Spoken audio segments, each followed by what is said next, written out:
Welcome back, fans and friends, and for this upcoming video, if you haven't noticed, there are 5 cars here. What do they all have in common? They're all part of the set. So you're gonna ask, well, isn't one missing? That is true. It is this, the 1974 Black Bandit F-250 Bigfoot number 1. And that is what I have right here. So I just randomly saw this in Walmart and I said, you know what? I might as well just get at least one series entirely complete. So just quickly, it is the standard Black Bandit. However, it is the enlarged case because obviously this thing is huge. It is not a regular pickup truck. It is made for crushing cars, driving off-road, all sorts of things that F-50s can do, and it happens to have a unique decal on it, as well as one of the things I do like is we see the Black Bandit license plate. So I'm going to go ahead and open it because that's what we do here. But just before that, we're going to go over, this is the Series 27. We have the die-cast metal, limited edition, everything else. 14 plus, 1/64 scale, and contains one die-cast vehicle. So I am happy to bring this one, even though I'm not really a huge monster truck fan. I've been to a few, but I was much younger back then. So nice and simple to get out of its package. It comes with a giant size version. I do have 2 Sherman tanks coming up. They will be in a similar sized package. But here we have it all in its glory. As we can see there, the hot rod type engine. And so far I am hoping that it rolls very well because we do see a bit of a wheel wobble on the front. I will see if that can be corrected. But it probably is just the fact that there's a lot of space. So, just going to go over the F-250 really quickly. The windshield is nice and easy to see through. We see clearly the logo, the original monster truck, and we have there, painted on the side, Firestone tires, obviously. You can see the Firestone tires on the back of the truck. And this is actually, in fact, it says Ranger XLT on the back of it. So those of you who are more familiar with Bigfoot as a monster truck will be able to see there in the back.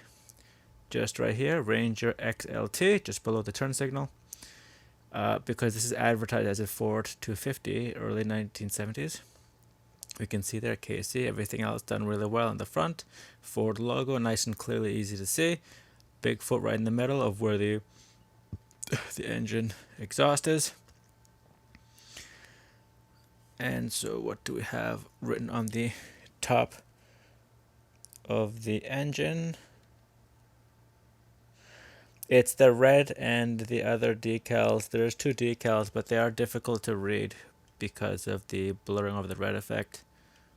And there we have it. So we're just going to skip over that. Maybe if I pick it up later, I will definitely bring this back. And it is Bigfoot 4x4. As you can imagine, they have done the most to get this vehicle as high as it is. And so I don't have another F-250 from this generation, but I've brought it up before where all they've done really is connect this entire suspension system to the underside of the vehicle. It looks really nice. It's done in the matte black underside, which I do like. I apologize because I have covered the Black Bandit Series 27 earlier, but we're just going to take a look at the number. That 14562X on the right, and then the 17122 on the left. So it's the 171st day of this year. Just to make sure the serials match, and we can see right there they do. So I guess the only other thing to see is we have the limited edition sticker for once being slapped right in the middle. I do like the suspension, the way it's done. Not because it's the toy, but because of the skeletal tall appearance of the vehicle. I'm not going to be crushing my own cars with this thing, but we will just do the roll test to make sure it drives. And there we have it, just a little bit of a wobble. We can see the front wheel here is misbehaving.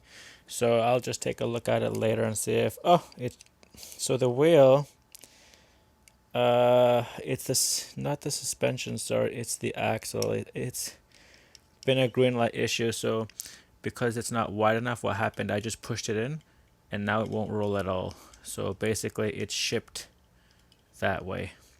So the last thing I'll I have the tools to fix it, and we can see there, it's kind of bad, but see the gap there with the wheel? So I will have to take a look at them, take them off, and see if I can fix it.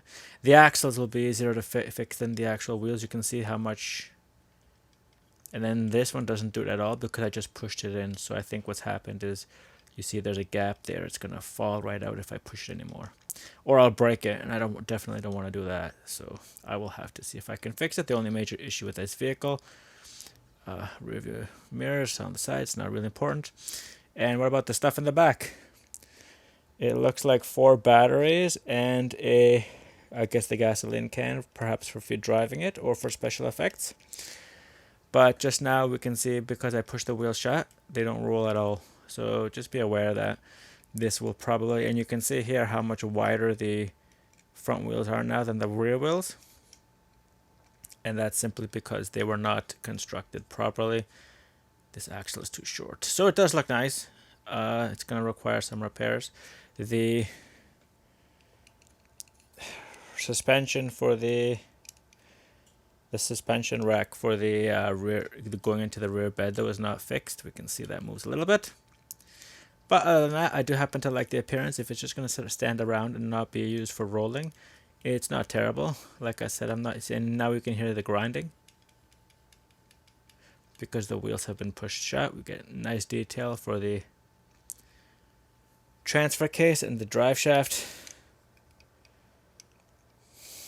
It does look really nice, like I must say. I think Greenlight did a really good job on this. So there we have it, the 1974 F-250, now serving as the Bigfoot monster truck, flanked by the rest of its stablemates in Series 27. So the Volkswagen Type 181 Thing, 1964 Ford Thunderbird. We have the Datsun 510 with the ski roof rack, which I did see in the vintage car ads. Series 8 now comes with this in a green. Ford Taurus, I've done quite a few Tauruses, like the Robocop. This is extremely similar to that. I've already covered it. You can just go watch that video. And the Roadmaster, the clone of the Hollywood series, which is colored differently. And there's also a hitch and tow featuring that vehicle. So if you want to get any of these cars, there, except for the Bigfoot, they are readily available. There's actually a Greenlight series with monster trucks, but not Black Bandit. So thank you, fans and friends, for watching. This is Thomas from Toronto, and to the next one.